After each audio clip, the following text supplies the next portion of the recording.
Buenas compañeros, bienvenidos. Bitcoin en los $61,000 se encuentra exactamente en el punto 0.5 del retroceso de Fibonacci, entre el mínimo previo al discurso de Jerome Powell a justo el máximo después, luego de descontar positivamente su actitud dovish y sus revelaciones sobre lo que pretende hacer con la QT, el tapering de la QT, y descartando totalmente la posibilidad de nuevas subidas de tipos de interés y mostrándose bastante indignado cuando le dicen que tal vez la economía está mostrando síntomas de esta inflación. También se indignó mucho cuando hablábamos de la inflación y él decía que era transitoria. Es más fiable que una escopeta de feria. Igual a ese tipo de noticias macro es imposible hacerle trading, pero es que también por estrategia, justo al cierre de esta vela, alrededor del precio donde se encuentra actualmente, el RSI ha perdido su media móvil, por lo que no tengo posición larga ni intención de abrir ningún tipo de posición larga. Por otro lado, el histograma de volatilidad no me está dando ningún tipo de indicio de que vaya a aparecer algún tipo de tendencia,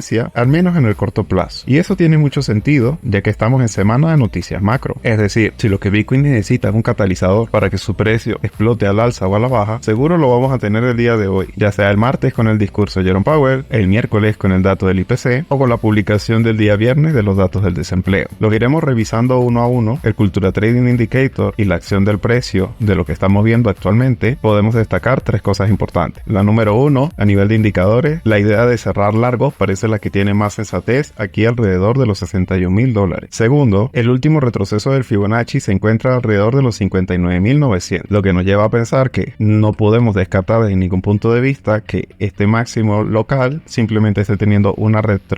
retroceso hasta ese nivel de Fibonacci y que ahí se pare, y que sin la influencia de un catalizador importante, lo más probable es que los $59,900 sea un precio objetivo en el que podamos ver a Bitcoin previo a la publicación del IPC, simplemente por cierre de largo, apertura de coberturas y miedo a los resultados que puedan salir derivados de ese dato macroeconómico. A estas horas podemos ver cómo Bitcoin corrige un 1%, pero otras criptomonedas están cayendo con un poco más de fuerza, al menos las de mayor capitalización. Litecoin está aquí por otro motivo, pero fíjense también cómo se desploma. Y tercero, la resistencia de los $62,000 se está fortaleciendo cada vez con más fuerza, y para ello quiero que revisemos el mapa de liquidez del mercado. Actualmente, la primera, aunque muy pequeña zona de liquidación se encuentra justo ahí, alrededor de los $62,000, pero la mayoría de la liquidez se encuentra justamente alrededor de donde se encuentra el Fibonacci del 0,68%, lo que refuerza la idea de que lo que pudiéramos esperar, al menos en una primera instancia, es una pequeña corrección, al menos hasta esa zona. Como les he estado diciendo actualmente, mientras no aparezca un catalizador importante o no se reanuden con mucha fuerza las compras por parte de los ETF de Bitcoin, estamos en manos de los market makers y ellos solamente van a llevar el mercado hacia las zonas de liquidez. Ténganlo muy en cuenta. Y es que, aunque el precio de Bitcoin aún no ha retrocedido a los mínimos que se encontraba previo al discurso de Jerome Powell, el interés abierto prácticamente lo está. ¿Qué es lo que significa que el interés abierto esté cayendo? Que no hay suficiente apalancamiento en forma de compras o de ventas que permitan al mercado mantenerse en una tendencia. Por lo que en la misma medida en la que siga cayendo el interés abierto, podemos seguir manteniendo la premisa de un mercado lateral bajista como el escenario más probable para el corto plazo. Y ya por último quiero que revisemos por indicadores técnicos cuáles son los niveles más importantes a vigilar. Lo primero a destacar es, como se los había estado comentando el lunes de la semana pasada, la media de 200 periodos parecía ser una resistencia lo suficientemente fiable y era por ello que se encontraba la mayoría de las posiciones apalancadas según el perfil de liquidez que yo les había estado comentando. En tal caso pueden revisar esa idea bastante mejor desarrollada en ese video que les dejaré de este lado. Y en efecto fue oler la media de 200 y comenzar un proceso correctivo que no tiene hasta ahora ningún síntoma de haber terminado. Es decir, todavía nos encontramos por debajo de todos los niveles de resistencia importantes. Tenkan, Kijun como parte del complejo Ichimoku, media de 50, 100 y 200, descenso en la amplitud de las bandas de Bollinger para dos desviaciones estándar y una media de 50 periodos, sin de todas maneras haber alcanzado el nivel de sobreventa, rompiendo la banda inferior, lo cual sería al menos una zona tentativa para pensar en posiciones largas de muy corto plazo. Lo único positivo que pudiéramos destacar es que mientras el precio de Bitcoin ha estado alcanzando durante estas dos zonas mínimos decrecientes, el MACD ya está mostrando una clara divergencia a nivel de histograma, que son los valles rojos que se ven en la parte del fondo. Y del mismo modo, la línea señal ya se ha cruzado al alza, por lo que se dibuja de color verde, que no se puede pensar, al menos en una primera instancia, que el precio de Bitcoin va a tener una corrección demasiado significativa, al al menos hasta que esa divergencia se subsane. Es decir, estamos viendo una divergencia alcista y para que se subsanara hay dos opciones. Opción A, ya el precio se encuentra en una zona de mínimos, aunque no lo parezca. O la opción B, el próximo valle rojo del MACD, un MACD con los parámetros predefinidos, rompa esta directriz y continúe la formación al menos de un nuevo valle de esta forma, o que sea aún mucho más pronunciado. Recordemos que el MACD es un indicador bastante lento para evaluar lo que es la acción del precio, pero demasiado útil a la hora de evaluar divergencias en el precio, por lo que